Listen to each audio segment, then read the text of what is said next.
Uber. I've done this once before, but I guess it needs to be explained again. Uber. Uber is not about technology. That is, the technology of how we can have a little application on our cell phone that allows us to tap a few times and summon a car to pick us up.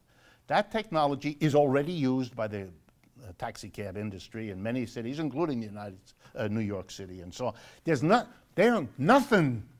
about technology. This is not about the sharing economy. Oh, for God's sake, please. Madison Avenue comes up with this crap. That's their job. They get well paid. You are not required to take it seriously. Don't. It doesn't reflect well on you. Okay? Don't. It's not about sharing. It's not about gig economy. None of that. This is an old scam. That's all it ever was. And it's played over and over again. Here's how it works. To illustrate it, I'm going back to the origins of the taxi industry, because that's what Uber is. It's if somebody is driving a vehicle, you need to get from point A to point B, and you call them up and you give them some money and they drive you from point A to point B. This is not technically complicated. Taxis did that. They did it with horse-drawn carriages, and then they did it with motorized vehicles and so on. Here's the problem that the taxi industry faced. When you got in a taxi, back in a horse-drawn one at the turn of the century, of the last century, or a car, the early days, the early decades, you quickly discovered that a capitalist business, which is what taxis quickly became, an employer who owned the cars and hired the workers to drive them, you quickly discovered that they were in the business not of taking you to places you want to go, but of making money off of you. You think it's about you. That's charming. It isn't. It never was. It's about making money. And so that led the cab companies to do what? They didn't maintain the cabs real well.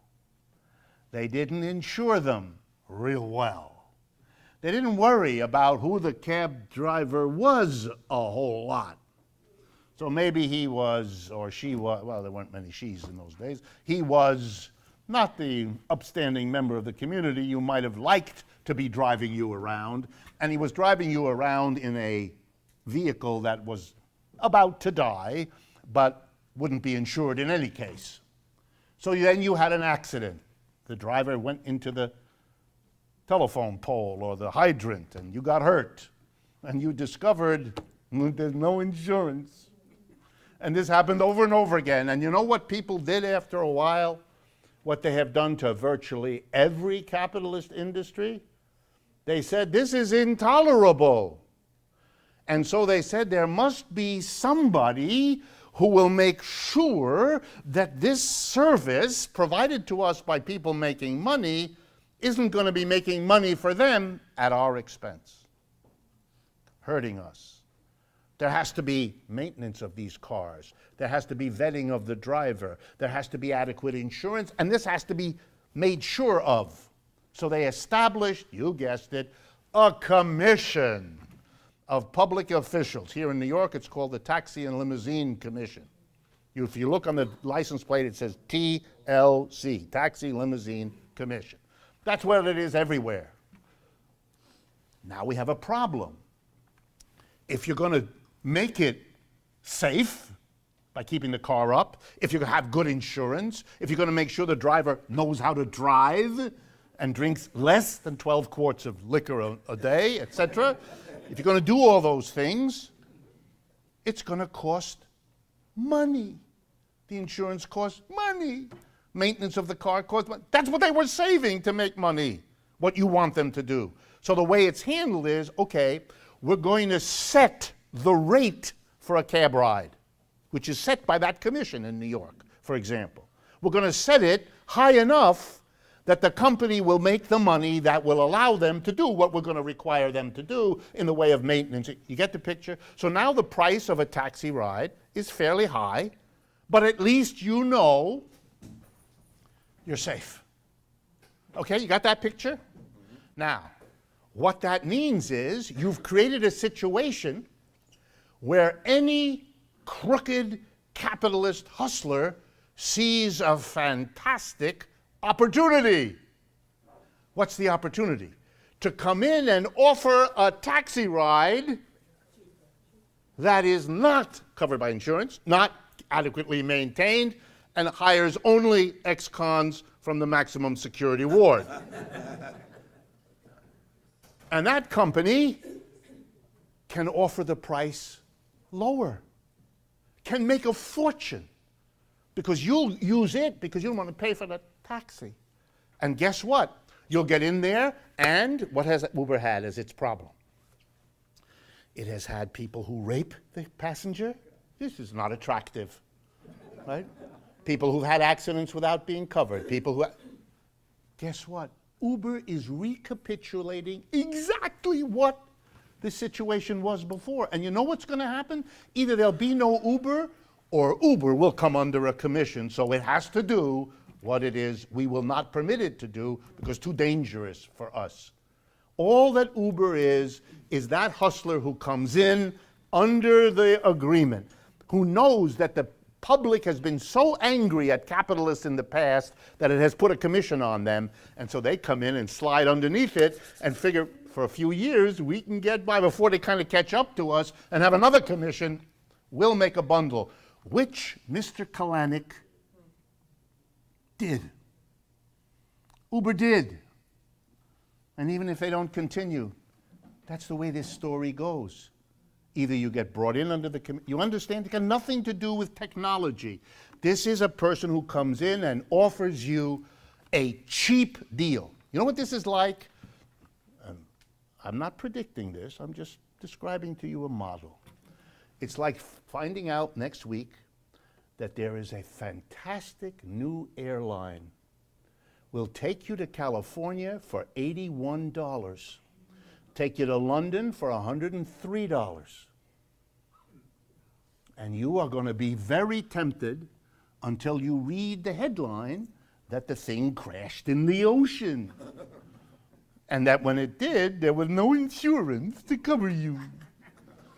Because they came in and they found a way to get out. And nothing is better than to cover this scam with notions about a sharing economy, a gig economy, allowing immigrant drivers to have a decent income when it's so hard for, wonderful. That's what you hire Madison Avenue for, to cover something that looks and smells like, so that it can be presented as if it were perfumed soap. When you use it, you discover what it is. That's all Uber is. Yeah. So how did Uber raise so much money to fund its operation? Because they convinced a lot of smart venture capitalists that they could make a fortune doing what I've just told you. They did. And they did. What? They didn't use their own brain. To Uber then? Why do cab drivers switch to Uber then? They make more money. They make more money. So then doesn't that mean that there's at least a safeguard in the fact that we can now track Uber drivers and we know who they are? That's at least Sure, but somebody responsible? absolutely. More and more we're going to control Uber because we have to. I just want you to see that it's the recapitulation of the same thing. We're going to do to Uber what we had to do to the cab drivers in the first place. And you're pleased that we're moving in that direction. Of course. What option have we? Well, let me conclude with that. We have the option of saying we are not going to be dependent for the provision of the goods and services we need as human beings on having that done by an entity whose first priority is something else, which is to make money. You know, stop, folks. This isn't complicated. To get this, you just got to go back to third grade. If you want people to be focused on providing the best possible service at the lowest possible cost, then what you ought to do is to set up an entity, and that's its charge. That's what you're supposed to do. And then to develop mechanisms to see how they're doing, to measure what they do. That's what you should do. We don't do that. We set up enterprises whose first job is to make money, to grow the enterprise. Well, if that's their first goal, why are we surprised that the short end of the stick is the service? Because they're not in the business for service. Uber doesn't care whether you get there or not. They care that you pay for doing whatever it is they're doing to you.